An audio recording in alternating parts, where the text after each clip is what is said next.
Let me talk to you about soliloquy number 5. It is now the very witching time of night.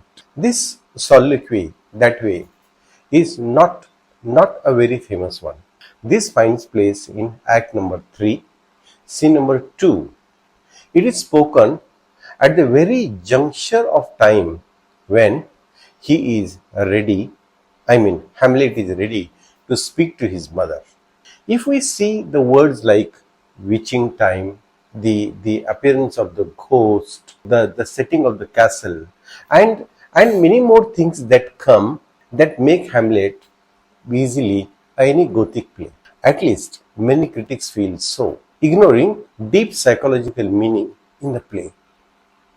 Hamlet knows that it is already late hour of the night, where the graveyards yawn. Hamlet is preparing himself to meet his mother, and even controls his natural feelings that night has developed in him. Remembering his father's words, Hamlet does not want to treat his mother very harshly and leave her to God's grace or God's judgment, we can say. He gives examples of Nero, the Roman emperor, and his mother Agrippina, but wants to talk to his mother in a very soft language. His reference to Nero and Agrippina has a close association to what has happened in his life as well. According to the two great critics, Thompson and Taylor, Hamlet intends to speak to his mother sharply, but do not want to be cruel to her. He decides to be cruel to be kind. In this short soliloquy, Hamlet prepares to talk to his mother Gertrude, where he says, "I'll speak daggers to her, but use none." In this matchless drama, William Shakespeare controls his writing while giving words to his characters. Now we can move on to soliloquy number 6.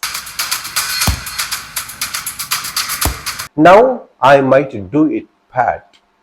In this soliloquy, a crucial time has come when Hamlet had great advantage of killing his uncle Claudius, but as the most critics attribute to Hamlet of overthinking. This soliloquy proves the point. When the time was favorable, Hamlet steps back and thinks too much. The context of the soliloquy is that while Hamlet was on the way to meet his mother, he finds his stepfather and Uncle Claudius praying.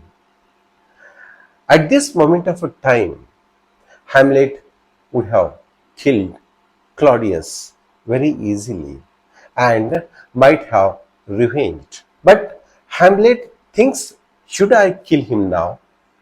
If I do it so, he will directly go to heaven. Am I supposed to send this man to heaven? What kind of a justice would this be? According to a religious belief, it is said if a person dies in a prayer, he would go to heaven. This in no way is a justice that Hamlet wants to give. So Hamlet stops back from killing. Hamlet feels that his uncle should not get even the salvation. So he further thinks maybe there is another time when maybe he is drunk, or when he is gambling, or involved in some injustice act where there is no chance of any salvation. Hamlet wants his uncle's soul be eternally damned.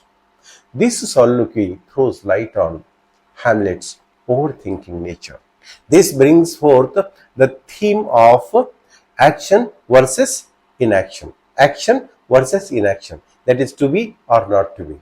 Hamlet would have understood that Claudius' thoughts and deeds were impure.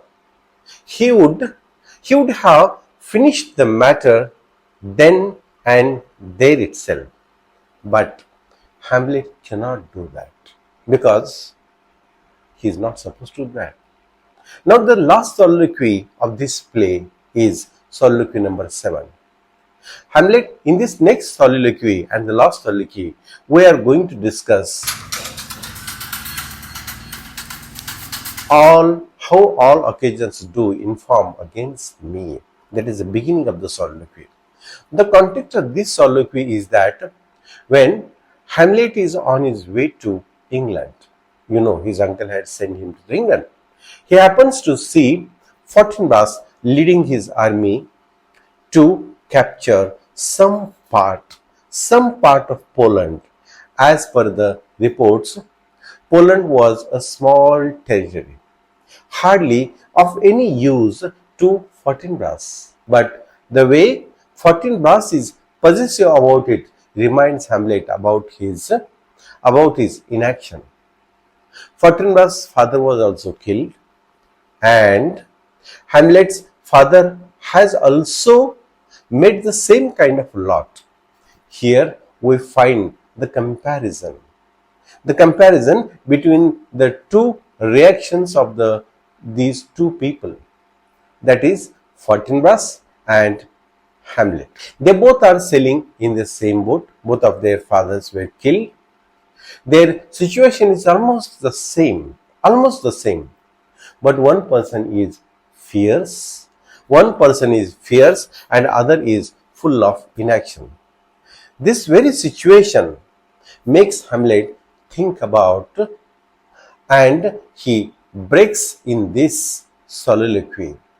This soliloquy is in act number 4 and scene number 4. The information Hamlet receives stimulates his thoughts and makes a kind of a negative image about Hamlet. His self-esteem seems to be at the lowest, in which he almost scolds himself with the negative thoughts. Hamlet no doubt is well equipped with all facilities to take revenge for his father. But because of his overthinking nature, each time his uncle Claudius has been saved, he tells himself that every person has a purpose to fulfill. Human beings are not like animals who are happy only with eating and sleeping. They are to satisfy the higher things in the life. To Hamlet, this higher purpose is to take the revenge. God has given reason to the human beings which they can use. It is a matter of his and his dead father's honor, for which he needs to take this kind of a revenge. However, he has not been able to act, maybe because he fails to understand the whole situation. The two images that continuously torture him are that his father has been killed and his mother is stained. It is such a turning point in Hamlet, where he decides to come back in action. It is through these soliloquies, Hamlet sort of evolves and becomes a brave kind of a man for the action to be taken. Hamlet's comparison of human beings to a beast, standing as a contrast to Fortinbras' advances to capture the Poland. Hamlet's self-assessment in this whole situation and Hamlet's resolution to put himself in action are the contents of this soliloquy.